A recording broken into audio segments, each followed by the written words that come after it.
Hello and hi everyone. कैसे हैं आप सभी? आई होप कि आप बहुत अच्छे होंगे।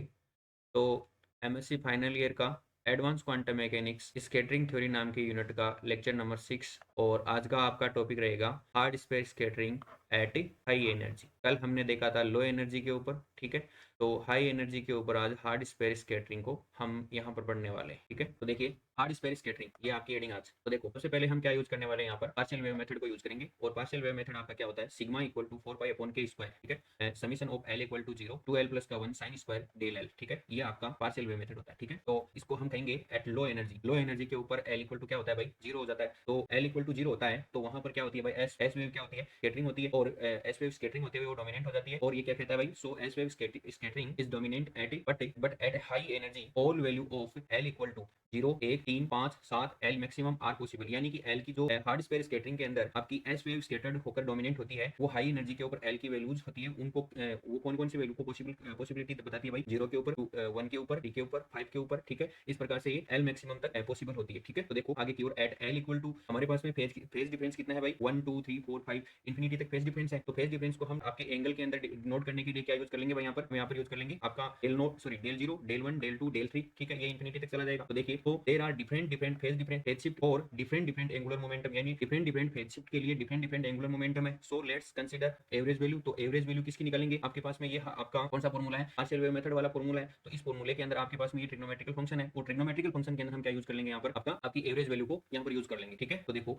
अब वी नो दैट, हम क्या जानते हैं भाई, हम जानते हैं कि साइन स्क्वायर डेल एल, यानी कि ये इसका क्या है भाई, यहाँ पर ये इसका एवरेज वैल्यू को शो करने के लिए हमने ये साइन यूज किया है यहाँ पर, ठीक है। तो so we know that sine square del l equal to इसका वैल्यू क्या होता है भाई, एवरेज वैल्यू कितना होता है इसका 1/2। इसको यहाँ पर यूज कर लेते हैं, हम इसके अंदर यूज कर लेते हैं, ठीक है। तो सिग्मा इक्वल टू क्या बन गया भाई, 4 पाई अपॉन के स्क्वायर और summation of L equal to 0 कहां तक एंड होता है, l equal to l maximum तक आगे की ओर जाता है, ठीक है। और 2l प्लस का 1 ये ऐसे आ गया, ठीक है। इनटू यहाँ पर कितना आ गया भाई 1/2, ये यहाँ पर 1/2 है। ये इक्वेशन कितनी बना ली हमने, 1 नंबर की इक्वेशन बना दी, क्लियर है। यानी कि साइन स्क्वायर डेल एल का हमने एवरेज वैल्यू निकाला और एवरेज वैल्यू कितना आता है साइन स्क्वायर डेल एल का 1/2 आता है, वो यहाँ पर वैल्यू पुट कर दी इक्वेशन नंबर टेस्ट के अंदर, ठीक है। देखो अब हम जानते हैं कि एंगुलर मोमेंटम इक्वल टू क्या होता है, आर क्रॉस पी, ठीक है। अब यहाँ से हम क्या उठाएंगे भाई, क्रॉस को उठाएंगे। तो क्रॉस को उठाएंगे तो यहाँ पर क्रॉस को उठाते हैं तो क्या आता है साइन थीटा, ठीक है। और ठीक है डॉट को उठाते हैं तो क्या आता है कोस थीटा आता है आपका। तो देखो क्रॉस है वहां पर, क्रॉस हटाया तो क्या आ गया साइन थीटा। तो L equal to R P sine theta. अब मैं इसको क्या लिख सकता हूँ, R into sine into P. तो R sine theta into P, ठीक है। तो अब मैं इसको क्या कह देता हूँ भाई, इतनी फॉर्म को क्या कह देता हूँ, इसको कह देता हूँ ए, ठीक है, क्लियर है। और इस पी को मैं क्या कह देता हूँ भाई, आपका के। समझ में आ गई बात। ये यहाँ पर आप इसको आपकी नॉलेज के लिए मैंने लिखा है, अगर आप यहाँ पर हाइड करना चाहते हैं या फिर नहीं लिखना चाहते हैं तो मत लिखना, कोई जरूरी नहीं है इसकी ज्यादा, ठीक है। तो मैं इसको डायरेक्टली क्या लिख सकता हूँ, l equal to r sine theta को क्या लिख सकता हूँ, ए लिख सकता हूँ। और पी को क्या लिख सकता हूँ, के लिख सकता हूँ। और इक्वेशन कितनी बना दूं भाई, यहाँ पर मैं एक 2 नंबर की इक्वेशन बना दूं, ठीक है, क्लियर है बात। अब सुनो आगे की ओर।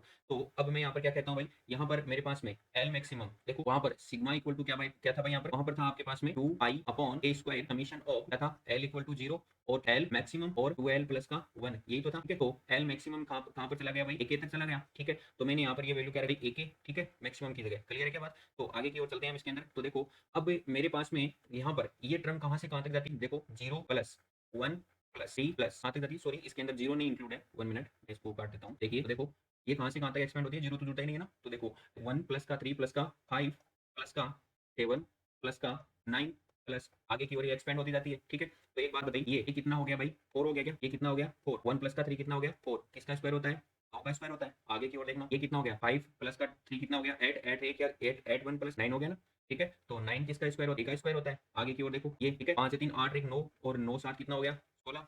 और 16 किसका स्क्वायर होता है भाई, 4 का स्क्वायर होता है। तो देखो मैं क्या इसको आगे की ओर एक्सपेंड करते हुए यहाँ पर ऐसा लिख सकता हूँ क्या, एन स्क्वायर, ये कह सकता हूँ ना, यहाँ पर देखो ये आ रहा है, ठीक है। तो देखो मैंने यहाँ पर क्या कर दिया भाई, ये लिख दिया यहाँ पर ए के प्लस का 1 और इसका क्या लिख दिया भाई मैंने स्क्वायर, यानी कि इसको क्या कह दिया मैंने एन कह दिया। तो सिग्मा इक्वल टू क्या आ गया भाई 2 pi upon k square into क्या लिख दिया मैंने, ए के प्लस का 1 का होल स्क्वायर लिख दिया। अब आगे की सोच सुनो। सो एट हाई एनर्जी के ऊपर ए के का वैल्यू 1 से क्या होता है भाई, बहुत लार्ज होता है, ठीक है, बहुत लार्ज होता है। तो बहुत लार्ज होता है तो उस कंडीशन में हम 1 को क्या मान सकते हैं भाई, नेग्लिजिबल मान सकते हैं। तो यहाँ पर इस इक्वेशन के अंदर ये हट जाएगा और यहाँ पर सिग्मा इक्वल टू क्या आ जाएगा, sigma equal to 2 pi upon k square और ए के का होल स्क्वायर। यहाँ से हम इसको क्या लिख देंगे भाई, देखो 2 पाई अपॉन के स्क्वायर और ए स्क्वायर इंटू के स्क्वायर से के स्क्वायर कैंसिल हो गया और यहाँ पर क्या आ गया भाई, सिग्मा इक्वल टू 2 पाई के स्क्वायर। ये है क्या भाई आपकी हार्ड स्पेयर स्कैटरिंग। स्कैटरिंग है कहाँ पर भाई, हाई एनर्जी के ऊपर, क्लियर है के बाद। तो यहाँ तक ये लेक्चर आज पूरा होता है और हम नेक्स्ट लेक्चर के अंदर आपका ट्रैक डेल्टा पोटेंशियल को देखने वाले हैं, ठीक है। और आप इस लेक्चर सीरीज को कंटिन्यूसली देखते रहिएगा। तो थैंक यू फॉर टुडे।